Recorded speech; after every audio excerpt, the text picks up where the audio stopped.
تاریخ کے دامن میں ایک ایسی جنگ چھپی ہے جہاں 3000 مسلمان 1 لاکھ کے لشکر سے ٹکرا گئے، جہاں شہادت ہر قدم پر مسکرا رہی تھی، اور جہاں ایک مرد کو کہا گیا سیف اللہ، اللہ کی تلوار۔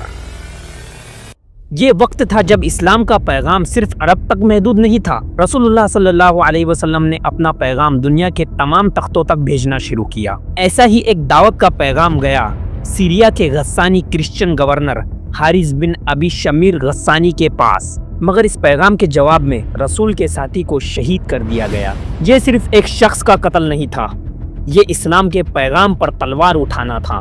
نبی صلی اللہ علیہ وسلم نے فوراً حکم دیا، ایک لشکر تیار کرو اور نکل جاؤ متع کی طرف۔ صرف 3000 مجاہد، نہ تو ہیوی فوج، نہ گزرنے کے لیے آسان راستہ، مگر دلوں میں تھا رسول اللہ صلی اللہ علیہ وسلم کا حکم اور اللہ کا بھروسہ۔ نبی صلی اللہ علیہ وسلم نے اس جنگ کے لیے 3 کمانڈروں کا نام خود دیا۔ سب سے پہلے تو حضرت زید بن حارثہ رضی اللہ تعالیٰ عنہ، انہیں اس جنگ کا کمانڈر ڈکلیئر کیا گیا۔ اگر وہ شہید ہو گئے تو حضرت جعفر بن ابی طالب رضی اللہ تعالیٰ عنہ، ان کو کمانڈر بنایا جائے۔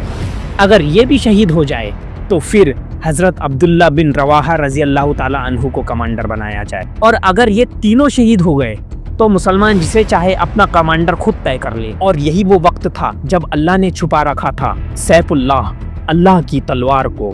لشکر مدینے سے نکلا، سوکھا ہوا راستہ، پیاس، تھکان، لیکن آنکھوں میں صرف ایک منظر تھا، یا تو فتح یا تو شہادت۔ رسول اللہ صلی اللہ علیہ وسلم نے پورا شہر روک کر اس فوج کو رخصت کیا، اور ان کے پیچھے آنکھوں میں آنسوؤں کا سمندر تھا۔ یہ وہ لوگ تھے جو نفع اور نقصان سے نہیں، اللہ اور اس کے رسول صلی اللہ علیہ وسلم کے حکم سے چلتے تھے۔ جب مسلم لشکر متع کی قریب پہنچا تو ایک خبر نے زمین ہلا دی۔ رومن امپائر اپنے 1 لاکھ سے زیادہ فوجیوں کے ساتھ متع کی وادیوں میں کیمپ لگا چکے ہیں، اور ان کے ساتھ تھے غسانی کرسچن ٹرائبز، آرمر، گھوڑے، قلعے، سب کچھ۔ مسلمانوں نے مشورہ کیا، کیا واپس چلے یا شہید ہو جائے؟ حضرت عبداللہ بن رواحہ رضی اللہ تعالیٰ عنہ نے کہا، ہم جس چیز کے لیے نکلے ہیں وہ جنت ہے، اور وہ سامنے کھڑی ہے۔ جنگ کا آغاز ہوا۔ حضرت زید رضی اللہ تعالیٰ عنہ نے پرچم اٹھایا اور اپنی پوری طاقت کے ساتھ لڑتے رہے۔ لڑتے لڑتے ایک کافر نے انہیں شہید کر دیا، اور حضرت زید رضی اللہ تعالیٰ عنہ نے سب سے پہلے قربانی دی۔ شہادت کا لقب ان کا ہو گیا۔ اس کے بعد مسلمانوں کے دوسرے کمانڈر یعنی حضرت جعفر رضی اللہ تعالیٰ عنہ نے پرچم اٹھایا۔ وہ ایک شیر کی طرح لڑ رہے تھے، یہاں تک کہ ان کی دونوں باہیں کاٹ دی گئی، لیکن پرچم زمین پر نہیں گرا۔ آخرکار حضرت جعفر رضی اللہ تعالیٰ عنہ بھی شہید ہو گئے۔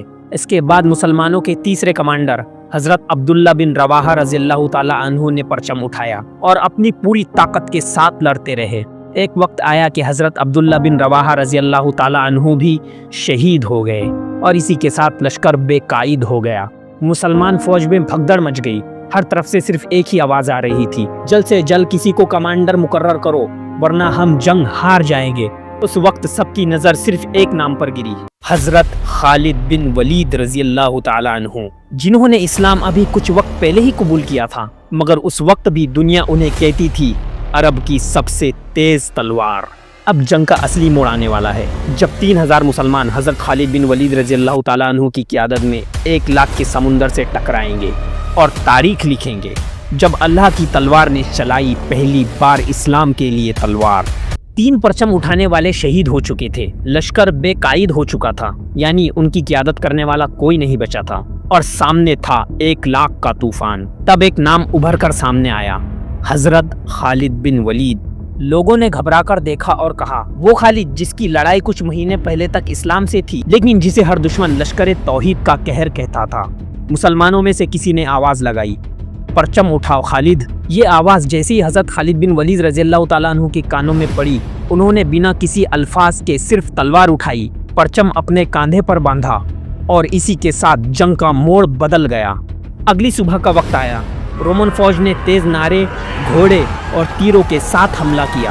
زمین کانپ گئی، لیکن خالد بن ولید نے لشکر کو ایک حکم دیا، پیچھے نہیں ہٹنا، مگر جہاں تک ممکن ہو زندہ واپس نکلنا ہے۔ ہر شہید کا بدلہ لینا ہے، مگر عقل کے ساتھ۔